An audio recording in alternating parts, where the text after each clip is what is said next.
What is the latest when it comes to setting up this council, and how far are you when it comes to the processes involved? Thank you very much for inviting us. The latest now is that we have received all the applications, nominations from civil society organizations. And in our quest to fast track the trust, we then were advised by Treasury that we should hold a little bit because they are looking at different trusts that have been in government and how those trusts have been operating. So we do have a list, and the list we have now engaged the provinces to say to the provinces, let's ensure that we've got provincial task teams that are implementing the NSP. So each and every application has been classified as per the province. So we are going to ensure that first, we capacitate the provinces that actually have to implement the NSP. And once that is done, we will then look at the national one. There was a cry from civil society organizations that we need to ensure that we follow the implementation as proposed in the NSP. And the NSP clearly stipulates that we need to have a council that is legislated. So on the 25th of December, when the president was launching the 16 days of activism, he clearly stipulated that now we have gone ahead in ensuring that we establish, we have legislation in place. So we are pursuing legislation through Parliament to ensure that we now have a council that is legislated as per the NSP. And how will this council be structured, as well as who exactly will form part of the structure? The council will be structured will have 51% coming from civil society organization and 49% from government. However, in the 51%, we're not talking of a mass of people. We're talking about 7 people coming from government and 7 coming from CSOs and 6 from government. Remember, the aspiration of the NSP is that we must have a critical mass of people at local level, at community level where violence is happening.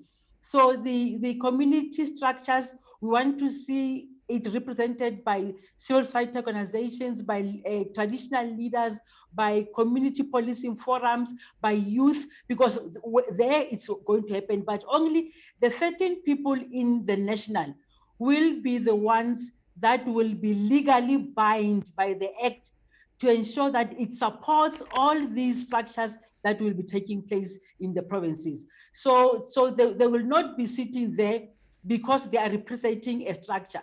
They will now be sitting at a national level, legally bound by laws in terms of governance to ensure that they support the provincial councils. They must be responsible for every cent that is going to be put in the National Council, and responsible for accountable to the IMC on gender-based violence, and ultimately to the president. You speak about civil society. Civil society being part of this council is a very important factor here, because often we've heard civil society saying that decisions are being made on gender-based violence, yet they're not being included in the conversation, yet they are the people on the ground who know exactly what is happening, the trends and the challenges and concerns of those who are victims of gender-based violence. Now, why was it so important to ensure that this council is put together? And also an important question is the functions that are expected from this council. It was important that the council is established as coming out of the declaration from that summit that was held by the president with civil society organization. Now, if you look at the NSP itself, I mean, the NSP is a document that was done jointly by government and civil society, and their functions are clearly stipulated in the NSP, is to ensure that they now start supporting the work on gender-based violence in the country. They ensure that they build capacity where capacity is needed in different provinces. They need to ensure that they even start up a fund that will fund the work of gender-based violence in the country. They need to ensure that they according to government precinct, they implement the work of the council in line with the PFMA, because we'll be getting money from government, but also we will get money from donor communities. So their task is really to ensure that there is a structure that starts to support the work on gender-based violence broadly. Now, the biggest challenge that we're having is that as we speak of civil society organizations, we're not speaking of a coordinated structure. So we want to have 7 people that represent civil society, but we do not have a structure that before, where we had coalitions or networks talking on gender-based violence. So there are those that wants to now see the structure being expanded, and we cannot expand the structure because this structure in the NSP was approved in line with what came from the summit, that we need a lean and mean at national, because we want to see a different structure now that starts from local level and national. We don't want to see a bloated structure at national that has no relevance with what is happening at the local level. And that was what came from CSOs, and that is what is in the National Strategic Plan on Gender-Based Violence. How much have you moved since the implementation of, looking at the latest on the implementation of the National Strategic Plan to combat gender-based violence ever since the President handed over that document? We have, unfortunately, in the midst of the President giving us the document in April, we all know that we were in lockdown 5 until latest now when we were in lockdown 1.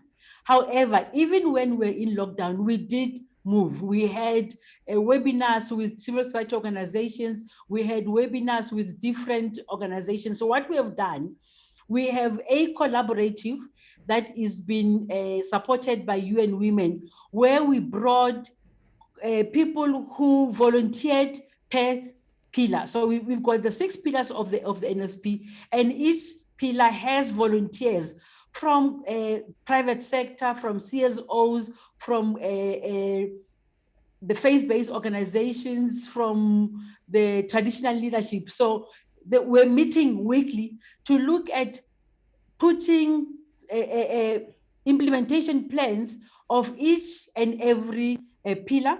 We have been working with provinces to support them in starting up the provincial structures and the community structures. We've got Eastern Cape, KwaZulu-Natal, Gauteng, where they have already started the community-based NSP structures, to ensure that once we've got full open up where we can go to communities, they are in operation. I mean, in Gauteng, it has now even gone to the different, like if you look at Johannesburg, a metro, they already have set up those structures at the municipality level. The same has happened in KwaZulu-Natal. The same has happened in the Eastern Cape. We also have a collective that is called a faith-based collective, where pastors and different people in the faith organizations have developed plans. They've got 100-day plans where they ensure that now in every Sunday in their preaching, they include gender-based violence and start challenges those norms or things that people tend to quote, saying that religion says ABCD. So we've got now different structures that are looking at the NSP and implementing the NSP. We hope that by when we start with the new year, we will again support what is happening in other provinces that don't have the structures as yet. We've Okay, got very different well. organizations. And unfortunately, I'm going to have to cut you short. Thank you so much for your time. We've run out of time. Thank you, Special Advisor to Minister Mmabatho Ramagoshi. They're explaining this National Council on Gender-Based Violence. That wraps up the 12 o'clock. We'll be taking you to the top of the hour, where we'll continue to discuss child abandonment due to alcoholism. The South African National Council on Alcoholism and Drug Dependence tells us more about this issue. Then we take a look at long-distance traveling during the festive season. Prasa tells us about some of the measures that they put in place. That and a lot more still to come. Don't go away.